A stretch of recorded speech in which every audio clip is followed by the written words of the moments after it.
Have you ever felt the ground crumble beneath you in a room full of people who were supposed to be your friends?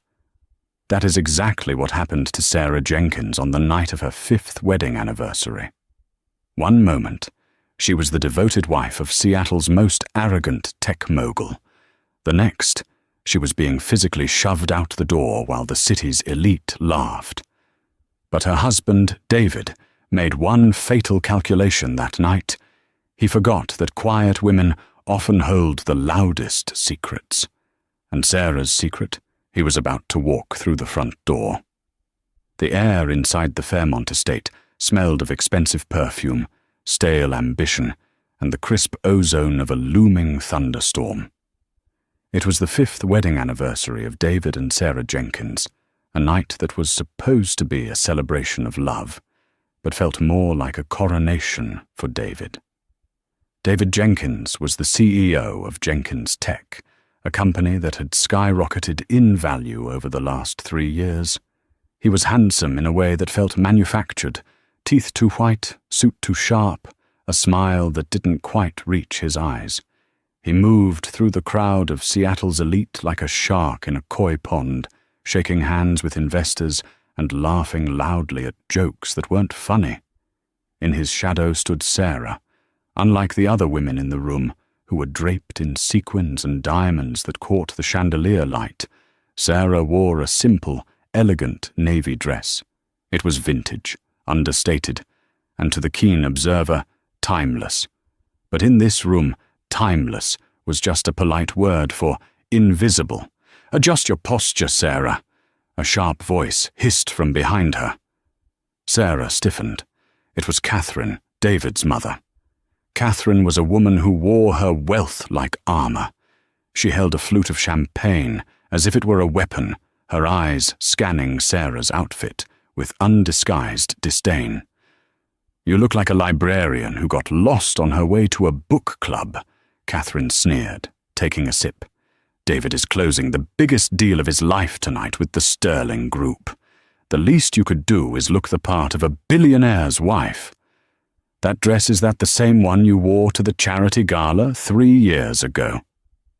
"It's David's favorite color, Catherine," Sarah replied softly, her voice steady despite the sting. "And I'm his wife, not a mannequin." Catherine laughed, a dry, brittle sound. "Oh, honey, in this world, there is no difference. Look at him." Sarah looked. Across the room, David was deep in conversation with Jonathan Price, a venture capitalist they needed to impress. But David wasn't alone. Standing almost uncomfortably close to him was Jessica Vane. Jessica was the vice president of marketing at Jenkins Tech. She was everything Sarah was not, loud, aggressive, and draped in a crimson gown that left very little to the imagination. She had her hand on David's forearm, laughing theatrically, whispering something into his ear that made David smirk. Sarah felt a familiar knot of anxiety tighten in her stomach. She had prepared a gift for David, a rare vintage Patek Philippe watch from the 1950s. She had saved for 2 years, using the small allowance David gave her and the interest from her own modest savings, to buy it. It was in her clutch, heavy and cold. She wanted to give it to him before the speeches began. She began to weave through the crowd. "Excuse me. Pardon me," she murmured. When she finally reached David's circle, the conversation halted. David turned, his smile fading instantly when he saw her. The annoyance in his eyes was fleeting, but sharp enough to cut. "Sarah," David said, his tone flat. "I'm in the middle of a discussion with Jonathan." "I know, David," she said, trying to keep her voice light.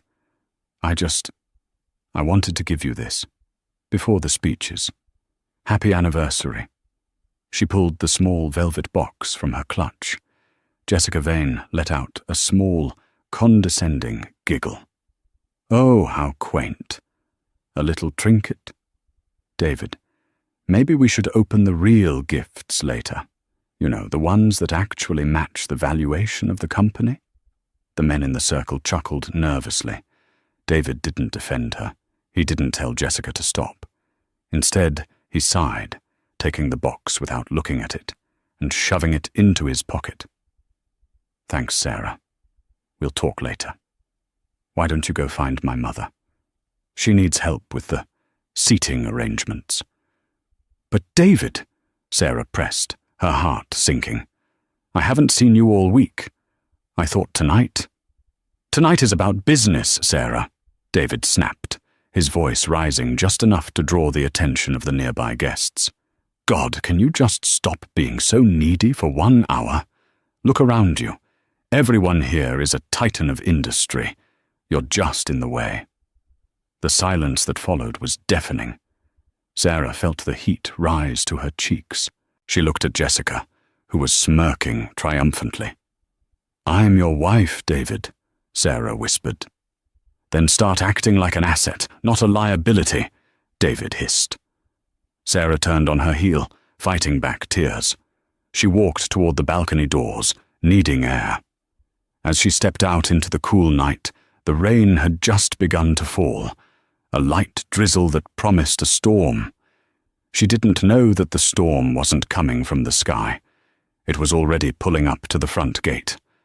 20 minutes later, the grand ballroom was called to attention. The lights dimmed, and a spotlight hit the center stage. David Jenkins walked up to the microphone, looking every bit the master of the universe. The applause was rapturous. Sarah stood near the back, near the kitchen doors, trying to make herself small. She had dried her eyes and fixed her makeup, determined to support him one last time. "Thank you, everyone," David boomed, his charisma turned up to full volume. "5 years ago, I started this company in a garage. Today, we are on the verge of a partnership that will change the global tech landscape." Cheers erupted. Catherine clapped loudest of all. "But," David continued, his voice dropping to a somber, serious tone, "growth requires change. Sometimes, to fly higher, you have to cut the dead weight that anchors you to the ground." The room went quiet. Sarah frowned. This wasn't the anniversary speech he had rehearsed. David looked directly at Sarah in the back of the room. The spotlight swung around, blinding her. "Sarah," David said, his voice amplified through the speakers, "we've had 5 years. But let's be honest. You don't belong in this world. You never did." Gasps rippled through the crowd. Sarah froze, her hand flying to her mouth. "I need a partner who understands power," David continued, pacing the stage. "Someone who pushes me, not someone who sits at home waiting for me to pay the bills. Someone like Jessica." He gestured to the front row. Jessica Vane stood up, beaming, and walked onto the stage. David put his arm around her waist. "So," David announced, "I think it's fitting that on our anniversary, I give myself the gift of freedom. Sarah, I want a divorce, and I want you to leave. Now." The cruelty of it was absolute. He wasn't just breaking up with her. He was destroying her socially. He was performing her humiliation for an audience. "David, please," Sarah said, her voice trembling but audible in the silent room. "Don't do this here." "Security," David barked. 2 burly guards in black suits stepped out from the shadows. They weren't the regular house staff. They were private contractors David had hired for the night. "Escort Miss Jenkins off the premises," David commanded. "She's trespassing." "David!" Sarah cried out as one of the guards grabbed her upper arm. His grip was bruising. "Get your hands off her!" a guest shouted. It was Mrs. Higgins, an elderly neighbor who had always liked Sarah. But Catherine Jenkins stepped in front of her. "Sit down, Martha," Catherine snapped. "This is family business." The guards dragged Sarah toward the main double doors. She stumbled, her high heel catching on the rug, and she fell to her knees. A ripple of laughter came from Jessica's friends near the stage. Sarah looked up. She saw David watching her with cold indifference. She saw the guests, people she had hosted, people she had cooked for, averting their eyes or filming with their phones. She stood up. She shook off the guard's hand. "I can walk," she said, her voice suddenly devoid of emotion. She smoothed her dress.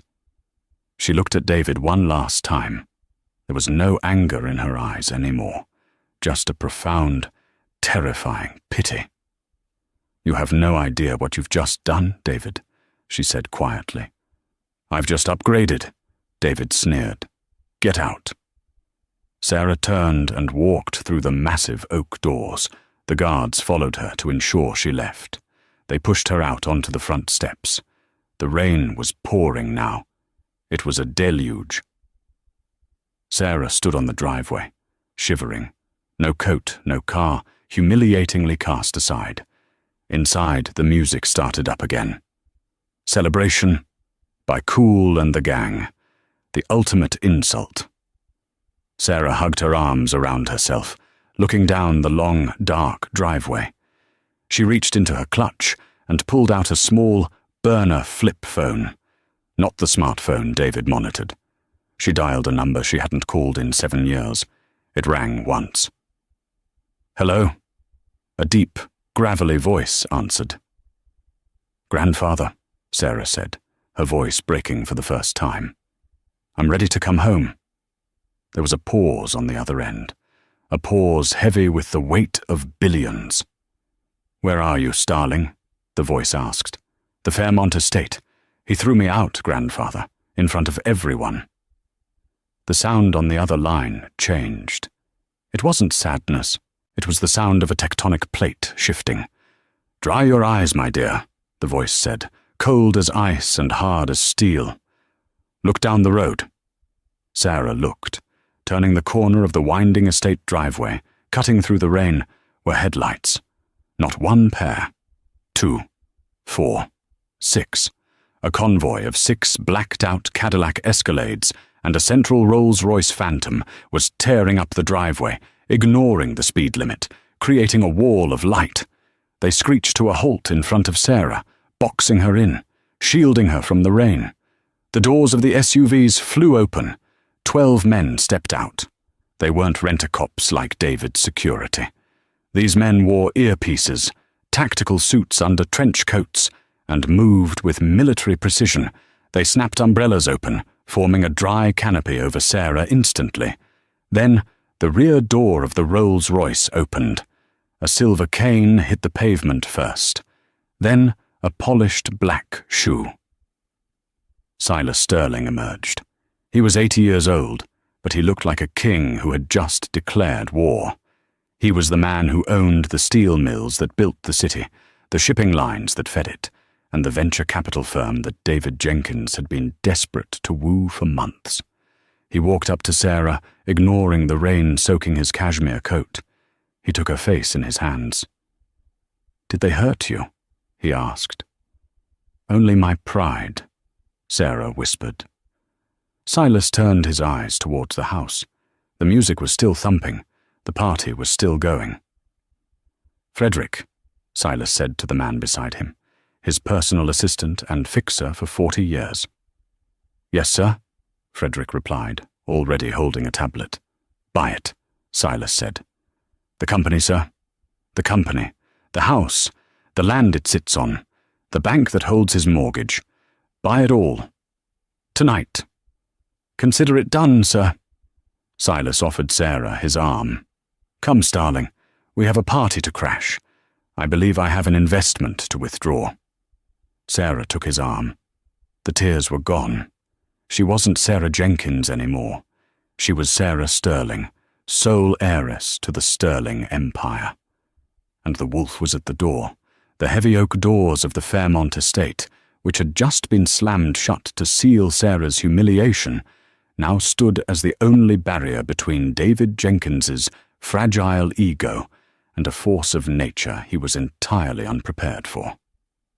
Inside the ballroom, the atmosphere had returned to a manicured normalcy.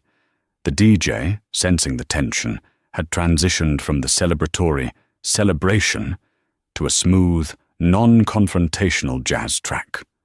Waiters swept through the room with practiced invisibility, topping off champagne flutes and whisking away the microscopic evidence of awkwardness.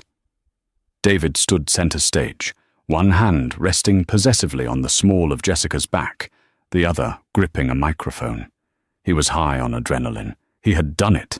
He had shed the dead weight. He felt lighter, faster, richer. "Ladies and gentlemen," David purred, his confidence rebounding, "I apologize for the earlier disruption.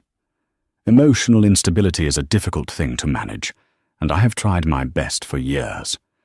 But tonight is about the future. It's about Jenkins Tech partnering with the Sterling Group to usher in a new era." He raised his glass toward Jonathan Price, the representative from the Sterling Group, who was standing near the front. Jonathan, however, wasn't raising his glass. He was looking at his phone, his brow furrowed in confusion. He tapped the screen, refreshed it, and looked up at David with an expression that wasn't admiration. It was bewilderment. "David," Jonathan said, his voice cutting through the amplified jazz, "you might want to check the stock ticker." "Not now, John," David laughed dismissively. "We're celebrating." "No," Jonathan said, louder this time. "You really—" Boom! The sound wasn't thunder. It was the double doors of the ballroom being thrown open with such force that the hinges screamed in protest. The heavy wood slammed against the interior walls, cracking the plaster. A gust of wind and rain swept into the warm room, carrying with it the scent of wet asphalt and impending doom. The music cut out instantly. Every head turned. Standing in the doorway was a phalanx of men. They were soaked, their black trench coats dripping onto the parquet floor, but they stood with the immobility of statues. They formed a V formation, a human spear tip aimed directly at the stage, and at the center of the V, flanked by the largest of the bodyguards, was Sarah. She was no longer the cowering wife who had been dragged out minutes ago. She stood tall, her chin raised, her eyes dry and burning with a cold fire. On her arm was an elderly man who radiated a terrifying kind of authority. Silas Sterling leaned on his silver cane, his eyes scanning the room like a predator assessing a herd of slow-moving gazelles. David squinted against the stage lights. "Security!" he yelled, his voice cracking slightly. "I said get her out of here. And who the hell is this old man?" The two private security guards David had hired, the ones who had bruised Sarah's arms, stepped forward aggressively. "Sir, you need to leave," the lead guard barked, reaching for Silas's lapel. "This is a private—" He never finished the sentence. One of the men from Silas's entourage, a man named Caney, who moved with a blurring speed, intercepted the guard's hand. With a motion that looked almost gentle, Caney twisted the guard's wrist and swept his leg. The guard hit the floor with a sickening thud, groaning as he clutched a dislocated shoulder. The second guard froze, his hand halfway to his belt. Caney simply looked at him, a flat, dead-eyed stare, and shook his head once. The guard raised his hands and backed away, disappearing into the crowd. Silence. Absolute, suffocating silence. "You have terrible taste in hired help, David," Silas said. His voice wasn't loud, but it projected to the back of the room without a microphone. It was a voice used to commanding boardrooms and silencing unions. David stepped down from the stage, his face flushing red with anger. Jessica trailed behind him, looking more annoyed than afraid. "Who do you think you are?" David demanded, marching toward them. "Breaking into my house? Assaulting my staff? I'll have you arrested. I'll sue you for everything you have." Silas laughed. It was a dark, rumbling sound. "Everything I have? You don't have enough zeros in your bank account to pay for the legal fees it would take to sue me for a parking ticket, boy." David stopped 10 feet away. He looked at Sarah, disgust curling his lip. "And you.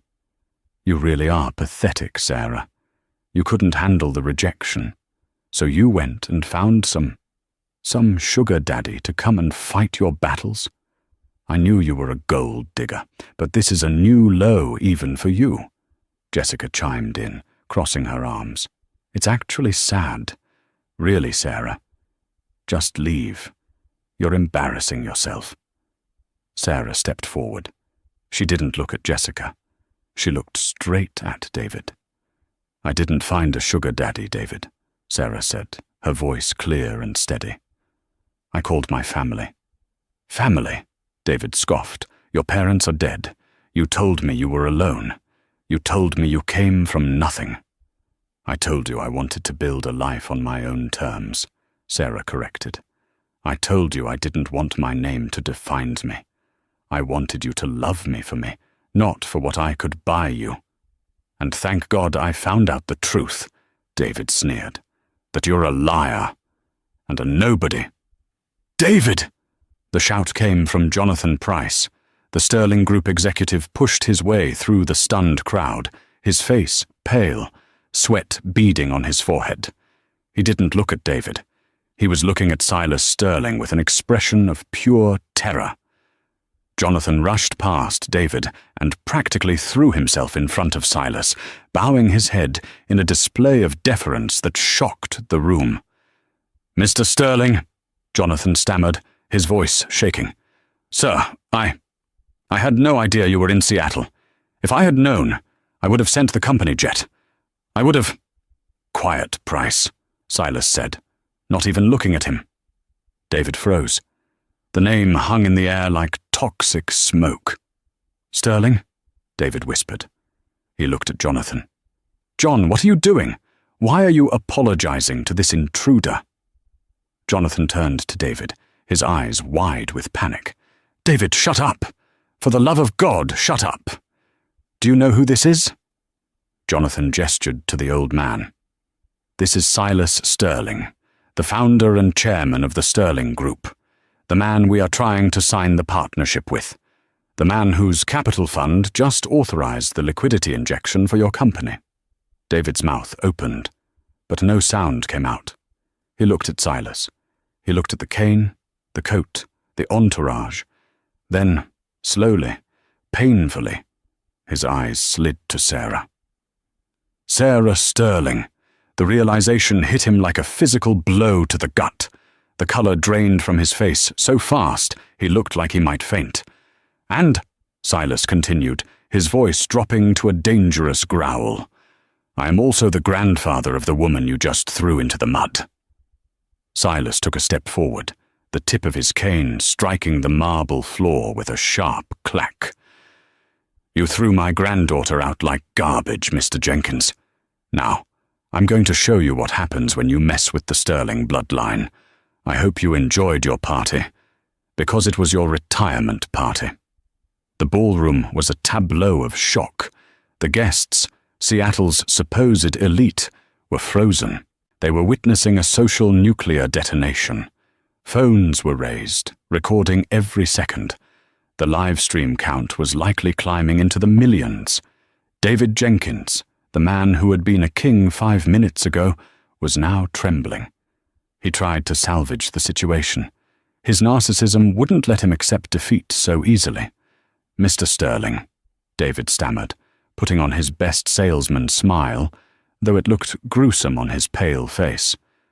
"Sir, surely there is a misunderstanding. Sarah never told me. This is a domestic dispute. It shouldn't affect business. The Sterling Group needs Jenkins Tech. We have the best AI algorithm in the market. You can't let a personal squabble derail $1 billion merger." Silas looked at David with the curiosity of a scientist examining a bug under a microscope. "A personal squabble?" Silas repeated. "You humiliated her publicly. You questioned her worth. You called her a liability." "It was heat of the moment," David insisted. "Jessica and we are the future of this company. Sarah was she didn't fit the brand." "The brand," Silas mused. He turned to Frederick, his assistant. "Frederick, what is the current status of the brand?" Frederick tapped his tablet, his face illuminated by the cool blue light of the screen. "Well, sir," Frederick announced, his voice projecting clearly. "3 minutes ago, per your instruction, the Sterling Group withdrew its offer of partnership. The press release just went live." A collective gasp went through the room. "What?" David shrieked. "You can't do that. We have a verbal agreement." "Read the fine print, David," Jonathan Price whispered, backing away from him. "It's contingent on final board approval." "Which is him." He pointed at Silas. Frederick continued, ignoring David's outburst. "Following the news of the withdrawal, Jenkins' tech stock has triggered a volatility halt. It dropped 40% in pre-market trading in Asia. However, that is the least of your problems." "What could be worse than that?" Jessica screamed. She grabbed David's arm. "David, fix this! My stock options!" Frederick adjusted his glasses. "Mr. Jenkins, you leveraged your personal equity in the company to secure the loan for this estate, correct? The Fairmont estate?" David sweated profusely. "That's standard practice. I needed the capital to expand." "Yes," Silas interjected, "and that loan was held by First City Bank." "So what?" David snapped. "I pay the mortgage." "You did," Silas corrected. "Until 10 minutes ago. I bought the debt. First City Bank was happy to offload a high-risk loan to Sterling Private Holdings." Silas took a step closer to David. The old man was 80, but he loomed over the 30-year-old tech mogul. "I am calling in the loan, David. In full. Immediately." "You can't," David wheezed. "I don't have $50 million liquid. It's all tied up in stock, and the stock is crashing." "Then you are in default," Silas said simply, "which means this house now belongs to me, and by extension, to my granddaughter." Silas turned to the room, addressing the stunned guests. "This is no longer the residence of David Jenkins. This is now the property of the Sterling family. Anyone who wishes to remain guests of Mr. Jenkins may join him on the curb. Anyone who wishes to remain in the good graces of the Sterling Group, and I know many of you have financing through my firms, will finish their champagne and offer their apologies to my granddaughter." The room moved instantly. It was a stampede of loyalty, shifting in real time. Mrs. Higgins, the neighbor, was the first. She walked up to Sarah and hugged her. "I always knew you were too good for him, dear." Then came the business partners, the investors, the people who had laughed at David's jokes. They lined up, ignoring David and Jessica completely, waiting to shake Sarah's hand. "Sarah, so sorry about the confusion. Sarah, you look stunning tonight. Sarah, we must do lunch." Sarah shook their hands, her face impassive. She saw them for what they were, leaves blowing in the wind. David stood alone in the center of the circle, Jessica clutching his arm so hard her nails dug into his suit. He watched his empire evaporate in under 6 minutes. "This isn't fair!" Jessica suddenly shouted, stepping out from behind David. She pointed a manicured finger at Sarah. "You tricked him! You lied by omission! That's fraud! David, tell them! She's the villain here!" Sarah finally looked at Jessica. She walked over to her, the crowd parting like the Red Sea. Sarah stopped inches from Jessica. She reached into her clutch and pulled out the small velvet box, the anniversary gift David had shoved into his pocket and then discarded on a table when he went to the stage. Sarah had picked it up on her way back in. "I didn't trick anyone, Jessica," Sarah said softly. "I just wanted to be sure." She opened the box. Inside sat the vintage Patek Philippe. It was understated, scratched with history and priceless to collectors. "I bought this with my own money," Sarah said, "from selling the paintings I made. I didn't use a cent of my grandfather's fortune. I wanted to give David something real, something that takes time to build and care to maintain." She snapped the box shut. "But you two don't want what's real. You want what shines. so you can have each other. You deserve each other. Sarah turned to Frederick. Frederick, please have security escort the trespassers off my property. With pleasure, Ms. Sterling, Frederick replied. He signaled to the 12 bodyguards. They stepped forward. David Jenkins, Jessica Vane, the head guard, Caney announced. You are trespassing on private property. You have 60 seconds to vacate the premises before we physically remove you. My clothes! David yelled, panic setting in. My servers, my laptop. Everything inside the house is seized as collateral against the defaulted loan, Silas said coldly. You leave with what is on your back, just as you made Sarah do. David, do something, Jessica shrieked. David looked around. There was no help coming. The people who had cheered for his speech were now averting their eyes, sipping sterling champagne. David looked at Sarah one last time. Sarah, baby, please, we can talk about this. I was stressed. The merger, the pressure. You know I love you. The room went deadly silent at the audacity of the lie. Sarah looked at him with a mixture of sadness and finality. You loved the idea of owning me, David. But you never actually saw me. Goodbye. She turned her back on him. Caney grabbed David by the collar of his expensive suit. Another guard grabbed Jessica. They didn't drag them. They marched them. David shouted, struggling, but he was powerless against the professionals. They were hustled through the crowd, past the smirking guests, and thrown out the same double doors Sarah had exited earlier. But they weren't thrown into a waiting car. David and Jessica landed on the wet pavement of the driveway. The rain was still pouring. The heavy doors slammed shut behind them, the sound echoing like a gunshot. Inside, the warmth returned.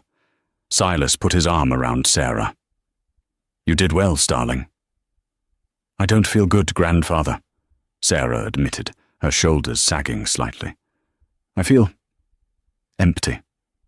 That is the price of removing a tumor, Silas said gently. It hurts before it heals. But now we have work to do. We have to ensure he stays down. He's finished, isn't he? Sarah asked.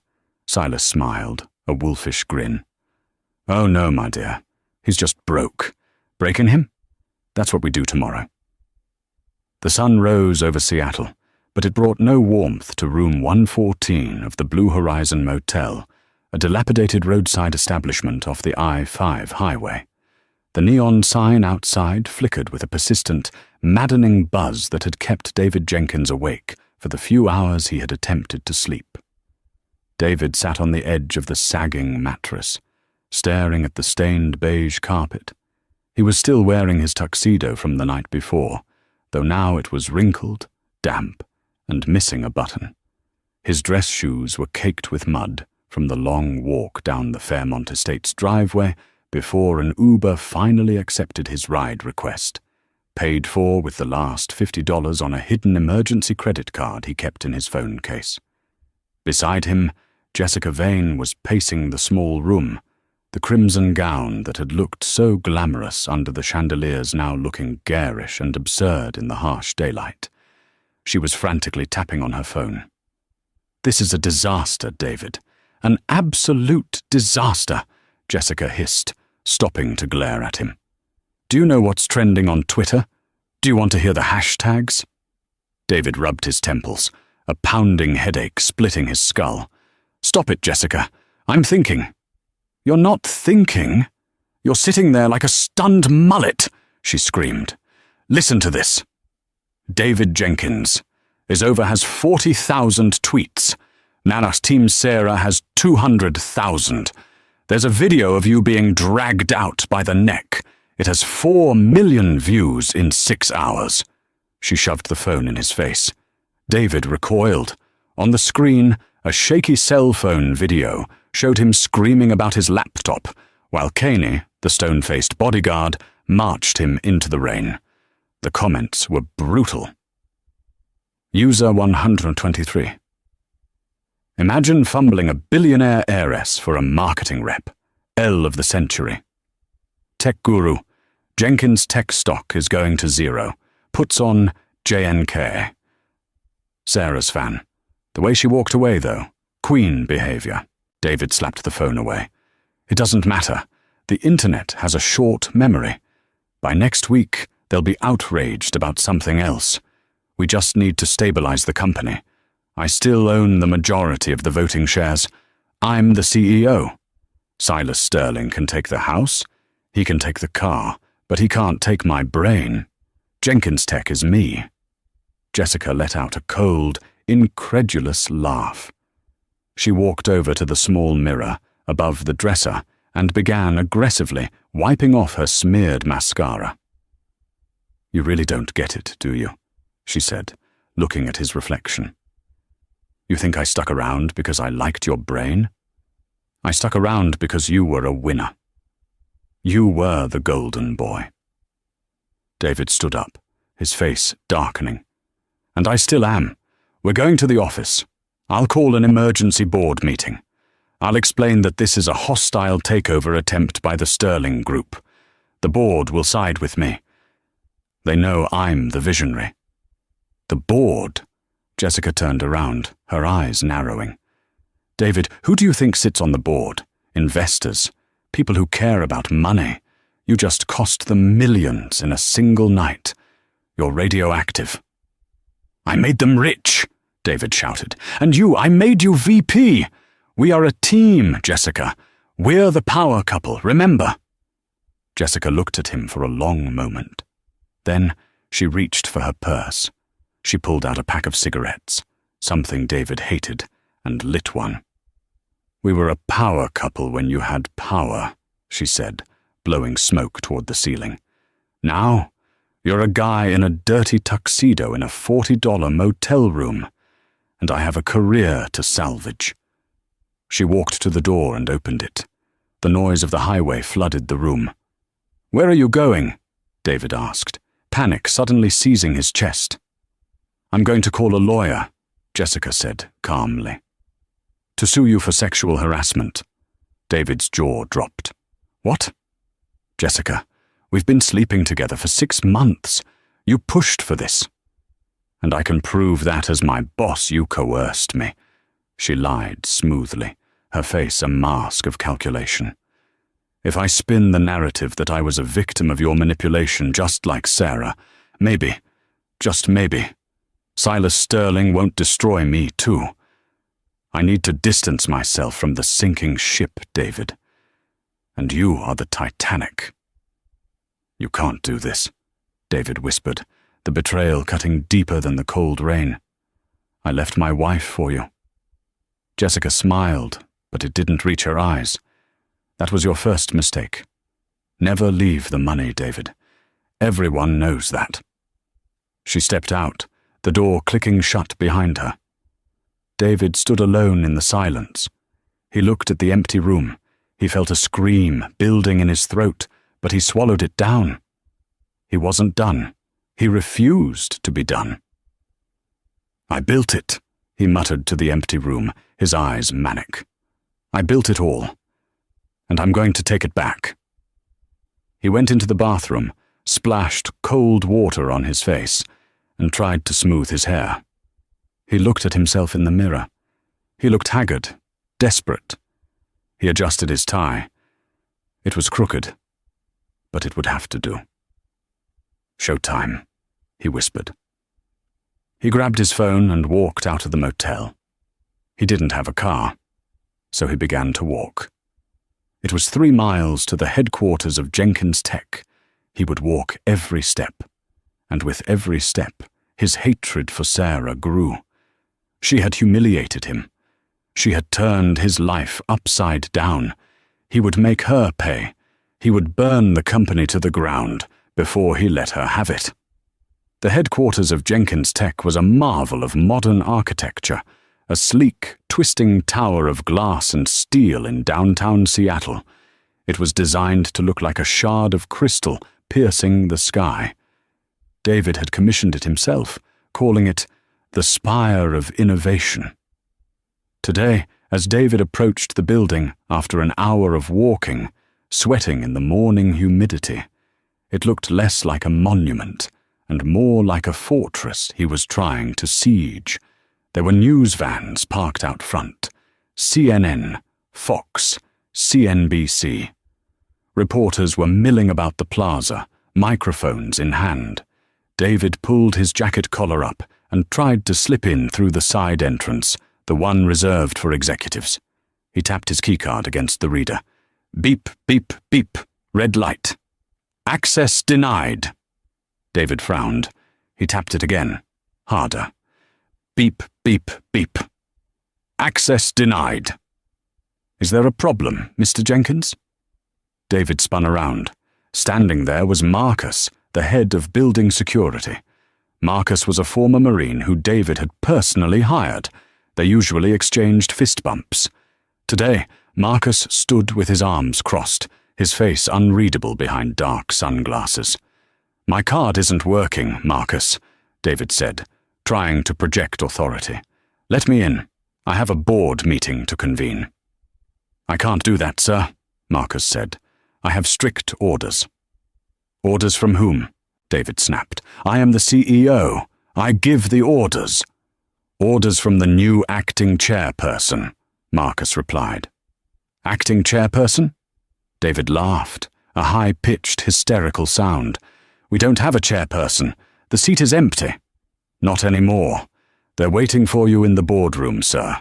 But you are to be escorted. You are not allowed to roam the floors. Fine, David spat. Take me to them. I'll fire the lot of them. Marcus gestured to the door, opening it manually. 2 other guards fell in step behind David. It wasn't an escort, it was a prisoner transfer. They walked through the lobby. Usually, the lobby of Jenkins Tech was a hive of activity.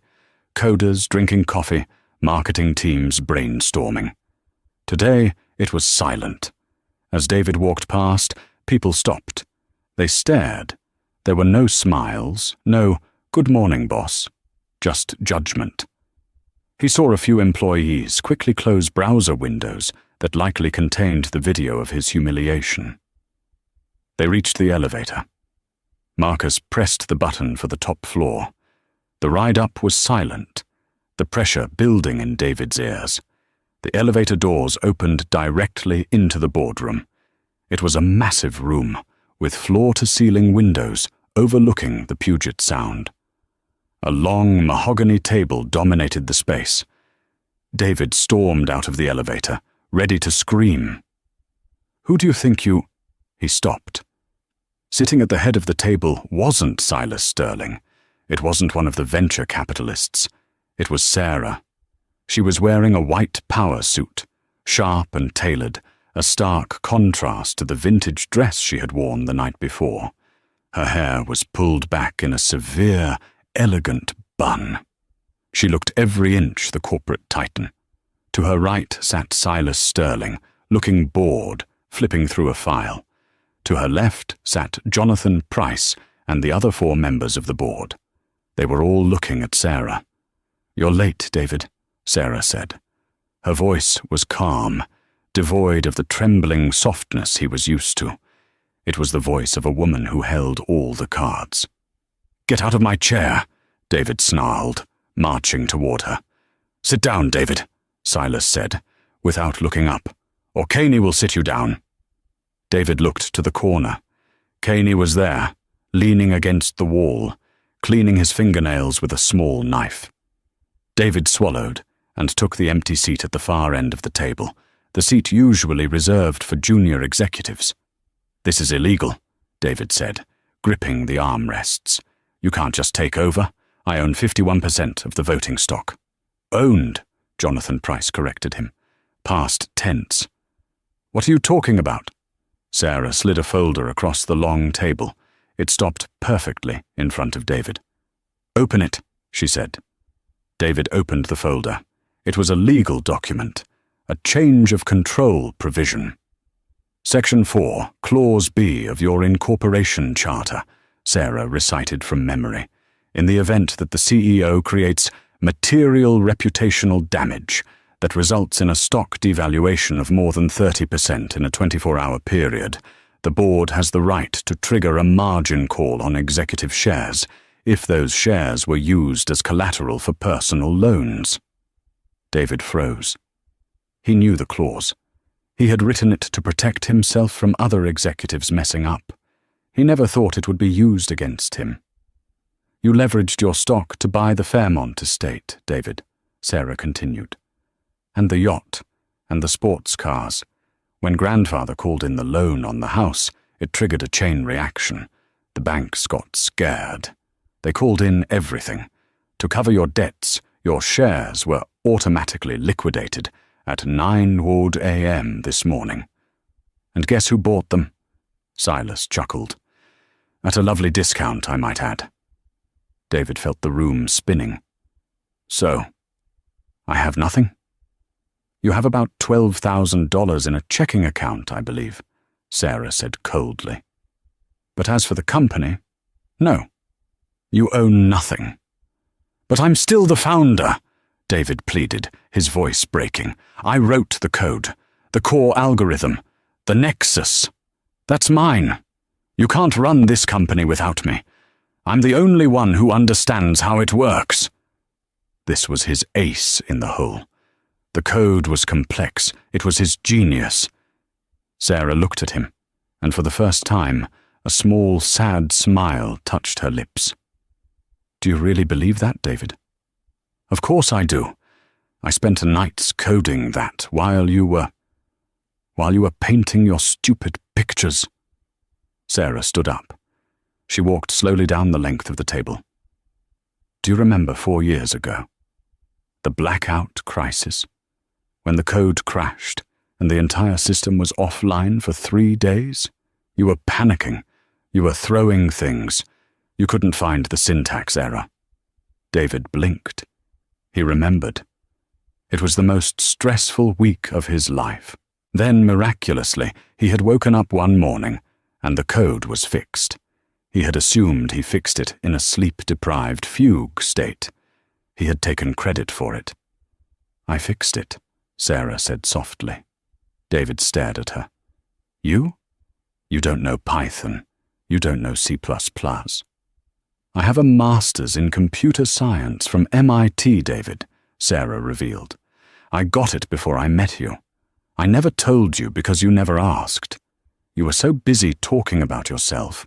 You never asked me a single question about my education, the board members murmured. Jonathan Price looked impressed. I fixed the kernel, Sarah continued. I optimized the data flow. And every night since then, when you were asleep or out, networking with Jessica, I've been patching your sloppy work. The Nexus isn't yours, David. It's ours. And mostly, it's mine.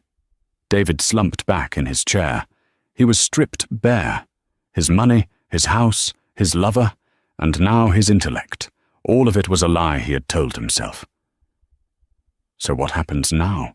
David whispered. Now, Sarah said, returning to the head of the table. We vote. She looked at the board members. Motion to terminate David Jenkins as CEO for cause, effective immediately, and to bar him from the premises. Seconded, Jonathan Price said instantly. All in favor? Every hand went up. Even the board members David thought were his friends. Motion carries, Sarah said. She looked at David. You're fired. David didn't move. He couldn't. Marcus, Sarah said into the intercom, please escort Mr. Jenkins out and give him a box for his personal effects. Small box. He won't be taking any electronics. Marcus stepped forward. Let's go, David. David stood up. He felt lightheaded. He looked at Sarah one last time. She wasn't looking at him with hate. She was looking at him with indifference. That was worse. Sarah, he choked out. Goodbye, David, she said, turning her attention to the documents in front of her. We have a company to rebuild. David let Marcus lead him out. He walked back through the office. This time, the employees didn't just stare. They watched him leave with a sense of relief. The tyrant was gone. He reached the front doors, the glass fortress he had built. Marcus pushed the doors open. The reporters were waiting. They saw him. David. David. Is it true you've been ousted? David, what do you have to say to your wife? David, are you bankrupt? The flashes of the cameras blinded him. He stumbled out onto the sidewalk, clutching a small cardboard box that contained a stapler, a stress ball, and a framed photo of himself. He looked up at the sky. It was still raining. He was back where he started. But this time he had nowhere to go. And high above, on the 50th floor, Sarah Sterling stood at the window, watching the small figure disappear into the sea of reporters. "Are you okay?" Silas asked, coming up beside her. Sarah placed her hand on the cool glass. "I will be," she said. "I finally feel awake." Silas nodded. "Good. Because the real work starts now. Being a Sterling isn't about taking power, Sarah. It's about keeping it." Sarah turned from the window. Her eyes were sharp, her posture strong. The vintage dress was gone. The shy wife was gone. "I'm ready, grandfather," she said. "Let's get to work." 6 months had passed since the storm at the Fairmont estate. In the world of high finance and tech, 6 months is a lifetime. It is enough time for empires to rise, for stocks to crash, and for names to be forgotten. Seattle had moved on. The city was currently buzzing about the upcoming Future Summit, a global conference hosted by the newly rebranded Sterling Tech. The company, formerly Jenkins Tech, had undergone a metamorphosis. Under the leadership of Sarah Sterling, it had shifted focus from aggressive data mining to ethical AI solutions for healthcare and education. The stock price hadn't just recovered, it had tripled. Sarah sat in her office, the same office that had once belonged to David. The decor was different now. The cold chrome and black leather were gone, replaced by warm oak, soft lighting, and the vibrant paintings she had once been forced to hide. She was reviewing the guest list for the summit when her intercom buzzed. "Ms. Sterling," her assistant's voice chimed. "Your grandfather is here." "Send him in." Silas Sterling walked in, looking healthier than he had in years. He wasn't leaning as heavily on his cane. Retiring from the daily grind to let Sarah take the reins had given him a new lease on life. "Grandfather?" Sarah smiled, standing to embrace him. "To what do I owe the pleasure? Checking up on my Q3 projections?" "I saw the projections," Silas chuckled, sinking into a chair. "They are impeccable. You have a steady hand, Sarah. Much steadier than mine ever was. No, I came to give you this." He slid a small sealed envelope across the desk. It was marked "Confidential. Private investigations." Sarah hesitated. "Is this about him?" "It is," Silas nodded. "You asked me to keep tabs, just to ensure he didn't try anything foolish." "The report is final. He is no longer a threat." Sarah picked up the envelope. She hadn't seen or spoken to David since the day he was escorted out of the building with his box of trinkets. She had divorced him in absentia, the legal proceedings handled entirely by Silas's sharks. David hadn't even shown up to court. He couldn't afford a lawyer to contest the terms. "Do you want to know?" Silas asked softly. Sarah looked at the envelope. She thought about the man she had loved. She thought about the cruelty in his eyes on their anniversary. And then she thought about the peace she had found in the last 6 months. She slid the envelope back to Silas. "No," she said. "I don't need to know. He's in the past, and I have a summit to run." Silas smiled, a look of immense pride crossing his face. He took the envelope and slipped it into his pocket. "That is the correct answer," he said. "The opposite of love isn't hate, Sarah. It's indifference. You finally won. 5 miles away, in a strip mall that had seen better days, the fluorescent lights of Gadget Fix hummed with an annoying, high-pitched whine. The store smelled of burnt solder and floor cleaner. "Hey, buddy, I'm talking to you." David Jenkins looked up from the shattered iPhone screen he was trying to pry open. He adjusted his blue polo shirt, which was a size too small, and had a name tag that read "Trainee" pinned crookedly to the chest. "I'm sorry, sir," David said, his voice flat and weary. "As I explained, the water damage is extensive. The motherboard is fried. I can't recover the photos." The customer, a large man with a red face, slammed his fist on the counter. "You people are useless. Do you know who I am? I run a landscaping business. I have important client data on there." "I understand," David said, fighting the urge to roll his eyes. "Do you know who I am?" he thought. "I used to run a billion-dollar company. I used to drink scotch that cost more than your truck." But he didn't say it. He couldn't. "I can try an isopropyl bath," David offered meekly, "but it will cost extra." "Just do it," the man barked, storming off to browse the cheap phone cases. David sighed and went back to work. His hands, once manicured and soft, were now calloused and stained with grease. He lived in a studio apartment above a laundromat. He took the bus to work. His friends had blocked his number. Jessica Vane had moved to Los Angeles the week after the firing, trying to become a lifestyle coach. He heard she was currently being sued for selling counterfeit handbags. It was a long, hard fall. David finished the repair and wiped his hands on a rag. He looked up at the TV mounted in the corner of the shop, which usually played a loop of commercials. Today, however, it was tuned to the local news. "Breaking news," the anchor announced. "We are live from the Sterling Tech Future Summit." David froze. On the screen, Sarah walked onto a massive stage. She looked radiant. She wore a deep emerald suit that commanded authority. Thousands of people were applauding, not out of polite obligation, but out of genuine respect. "Thank you," Sarah's voice came through the tinny speakers of the TV.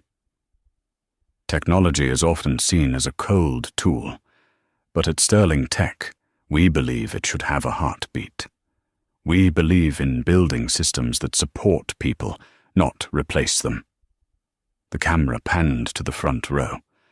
Silas Sterling was there, wiping a tear from his eye. David stared at the screen.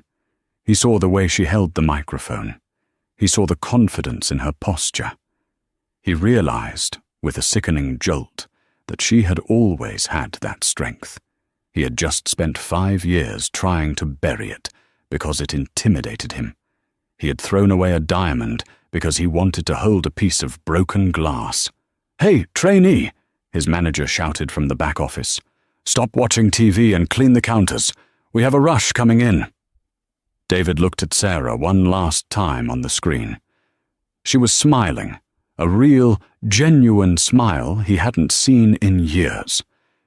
He looked down at his name tag. "Trainee." "Coming," David whispered. He grabbed the spray bottle and the rag.